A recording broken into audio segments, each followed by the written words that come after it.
अस्सलाम वालेकुम दोस्तों, कैसे हैं आप सब लोग? उम्मीद करती हूँ जी सब बहुत अच्छे होंगे, बहुत खैरियत से होंगे। Welcome back to my channel Shireen diaries. और 5 दिन आई थिंक गुज़र गए हैं व्लॉग डाले हुए ग़ालिबन। तो एक्चुअली वजह इसकी ये थी कि व्लॉग शूट करने का, उसको एडिट करने का ये सब टाइम नहीं था मेरे पास। कुछ दूसरी एक्टिविटीज़ में इस तरह से बिज़ी थी। और ये वाला जो व्लॉग है ये 2 दिन का व्लॉग है, मतलब 1 दिन का नहीं है। तो मैंने सोचा कि मैं मतलब आप लोगों से अपनी 2 दिन की रूटीन तो चलें शेयर करती हूँ। यहाँ पर जी सुबह नाश्ता हम लोग कर चुके थे और ये हमारी हेल्पर एक आती हैं, तो इनसे जी ज़्यादा काम तो हम नहीं लेते, सब्ज़ी वगैरह ही बनवाते हैं। तो बस यहाँ पे वो दोपहर के लिए सब्ज़ी बना रही थी और उसके बाद जब मैं चाय पी के फ़ारिग हो जाऊँगी तो मैं वो सब्ज़ी बना लूँगी। अच्छा, इतनी प्यारी सनी सनी से डेज़ होते हैं ना आजकल, तो धूप में बैठने का मज़ा भी बड़ा आता है। और मैं जी नाश्ता तो कर चुकी हुई थी, लेकिन चाय पीना बाकी था। और अम्मी ने चाय बनाई और मतलब मुझे भी दी, क्योंकि नाश्ते के बाद चाय तो पीनी होती है। तो बस बड़ा मज़ा आ रहा था ऐसे धूप में बैठ के, एक अलग ही वाइब्स आ रही थी। अच्छा जी, खैर उसके बाद ये है जी सब्ज़ी। और ये मेथी, कुछ लोग सोचेंगे कि आलू गोभी में मेथी का क्या मिक्सचर है, तो भी मुझे पसंद है तो इसलिए मैं डाल लेती होती हूँ आलू गोभी के बीच भी क्या कहते हैं, मेथी को।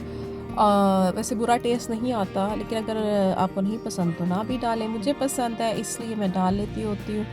और इस सब्ज़ी में वैसे अगर मटर और क्या होती है एक चीज़, मटर और गाजर डाल दी जाए तो जी तैयार हो जाएगी ये मिक्स सब्ज़ी। लेकिन मिक्स सब्ज़ी नहीं, आलू गोभी बनाने का आज हमारा प्लान था। और यहाँ पर जी आलू गोभी भी मेरी तैयार हो चुकी है। आज मैंने सारे काम बड़े टाइम से ही मतलब इस दिन के कर लिए थे। और फ़ॉर्च्यूनेटली मेरी हंडिया भी बहुत मज़े की बन गई थी और काफ़ी दिनों बाद जो है वो मैंने कुकिंग की है। और अब जी बस मैं यहाँ पर बैठ के खाऊंगी खाना। और बहुत डिलीशियस बनी थी आलू गोभी। ये जी आ गया है मेरा खाना शाना। और खाना खाने के बाद जी सीधा जो मेरी लैंडिंग होनी है वो हो जानी है बाज़ार में। और बाज़ार में जी मैं ज़्यादा तो किसी शॉप पर नहीं विज़िट किया। सिर्फ़ एक ही शॉप है जिसकी अभी मैं आपको कलेक्शन भी आप लोग देख रहे हैं, और इसी पे हम लोग गए थे। और ये जी निशात पर मैं इस टाइम हूँ। और इतनी ज़बरदस्त ऑफ़र चल रही थी, और this is first time ever, मतलब मुझे नहीं याद पड़ता कि मेरे होश में कभी फ्लैट 40% ऑफ भी या 50% ऑफ भी निशात पे गया हो, but this time it happens. और अच्छी बात ये है कि कलेक्शन भी पड़ी हुई थी। हम लोग रैंडम ही गए, हालांकि ये सेल काफ़ी दिनों से चल रही है। ये ब्लैक सूट देखें, बहुत प्यारा है। सूट तो आगे मैं आपको दिखाऊंगी, बहुत सारे प्यारे सूट्स थे। अच्छा जी, सेल तो मतलब काफ़ी दिनों की ही चल रही है, और मेरे ख्याल से आज तो, बल्कि आज यानी जिस दिन मैं व्लॉग डाल रही हूँ आज लास्ट डे है सेल का। शायद, मैं श्योर नहीं हूँ, लेकिन मेरे ख्याल से जी आज लास्ट डे ही है सेल का। कल चूँकि 4 फ़ेब है, तो इनकी समर का वॉल्यूम 1 भी लॉन्च हो जाना है, तो डेफ़िनेटली ये जो है ऑफ़ ही हो जाएगा। बट फिर भी मैं श्योर नहीं हूँ, हो सकता है कि ये कंटिन्यू रहे। लेकिन फ्लैट 40 और 50% चल रहा था समर पर भी और विंटर पर भी। ये लास्ट ईयर के आर्टिकल्स हैं। लेकिन जिस आउटलेट पे मैं इस टाइम खड़ी हूँ, बहुत ही खूबसूरत आर्टिकल्स यहाँ पे अवेलेबल थे और मैंने ख़रीदा भी। जो मैं आपको वीडियो में या इस वीडियो में तो नहीं, लेकिन अगली वीडियो में जो है वो मैं आपको दिखाऊंगी कि मैंने कौन सा सूट ख़रीदा। और वैसे तो मतलब इतने अच्छे अच्छे सूट थे कि दिल कर रहा था कि काफ़ी सारे सूट ले लिए जाएं, और जितनी रीज़नेबल प्राइस थी। तो मेरे ख्याल से कि चूँकि आगे समर आ रहा है तो कपड़े तो बनाने ही बनाने हैं। तो इस रेंज में निशात में अगर आपको मतलब 3000 में सूट मिल रहा है, तो ये तो एक यूनिक सी चीज़ मुझे लग रही होती है। वरना निशात का सूट 3000 में बहुत ही रेयर है। 2 पीस शायद, क्योंकि अब तो निशात की शर्ट भी जो सिंगल पीस शर्ट होती है वो 2300 में अवेलेबल होती है। तो आप सोचें आपको 2 पीस 3 पीस जो है वो मतलब 3000 से 4000 की रेंज में मिल जाएं, तो बस क्या ही बात है। अच्छा, इतने अच्छे अच्छे प्रिंट्स यहाँ पर थे ना, इवन के काफ़ी दिनों से सेल चल रही थी। वॉल्यूम जो है वो ख़त्म हो जाते हैं आर्टिकल्स जो हैं, लेकिन यहाँ पर बहुत प्यारे एम्ब्रॉयडर्ड और प्रिंटेड आर्टिकल्स थे। और सबसे बड़ी बात, मैंने कोशिश की है कि हर आर्टिकल की जो प्राइस है वो मैं साथ साथ मेंशन करूं। और आप लोग देख ही सकते हैं, कुछ 2400 के हैं, कुछ 2600 में है, कुछ 2800 में है, कुछ मतलब 3500 तक है। और ये वाला चुनरी स्टाइल भी मुझे बहुत ही अच्छा लग रहा था। तो अगर आपको मतलब इतनी कम रेंज में इतने अच्छे आर्टिकल्स मिल जाए समर के लिए और निशात के कपड़े पहन के तो एक अलग ही ग्रेस आती है, तो इससे ज़्यादा अच्छी बात और क्या हो सकती है। फ्रेंड्स, मैं आपको दिखाती हूँ यहाँ पर कपड़े। आप अभी थोड़े से कपड़े एंजॉय कर लें और जो लोग इस ऑफ़र से फ़ायदा उठाना चाहते हैं वो उठा सकते हैं, क्योंकि अगर मुझे आर्टिकल्स मिल गए तो हो सकता है आप लोग भी अपने स्टोर पर विज़िट करें तो आपको भी मतलब इतने अच्छे आर्टिकल्स जो हैं वो मिल जाएं। और ये देखें कितना समर वाला टच दे रहा है। स्पेशली ये जो इसका दुपट्टा है बहुत ही प्यारा लग रहा था, और ये वाला आर्टिकल इसका भी दुपट्टा बहुत ज़्यादा खूबसूरत था। अब मैं आपको मतलब थोड़ा जल्दी जल्दी से दिखा देती हूँ कुछ आर्टिकल्स। ये वाला भी दुपट्टा मुझे बहुत अच्छा लग रहा था। अच्छा, इसमें ज़्यादातर जो हैं वो 2 पीस हैं। जो 3 पीस हैं मतलब वो भी आप साथ साथ देख ही रहे होंगे, आइडिया हो ही जाता है आपको। पिक्चर भी मैंने कोशिश किया मैं साथ साथ दिखाऊं। और ये वाला सूट मुझे बहुत ज़्यादा पसंद आ रहा था, और स्पेशली इसका दुपट्टा जो है वो बहुत ही ग्रेसफुल था, सेमी फॉर्मल सा।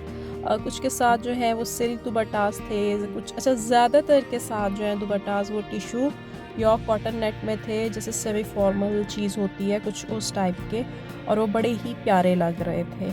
मतलब ये मज़ेदार मज़ेदार से कपड़े देख लें। अच्छा, कपड़े तो ख़वातीन की वीकनेस होते हैं ना, रहा ही नहीं जाता है इनके बगैर। और बस मेरा भी कुछ इसी तरह से सीन था। ये वाला सूट भी मुझे बहुत अच्छा लग रहा था, इसके साथ सिल्क टिशू का दुपट्टा था।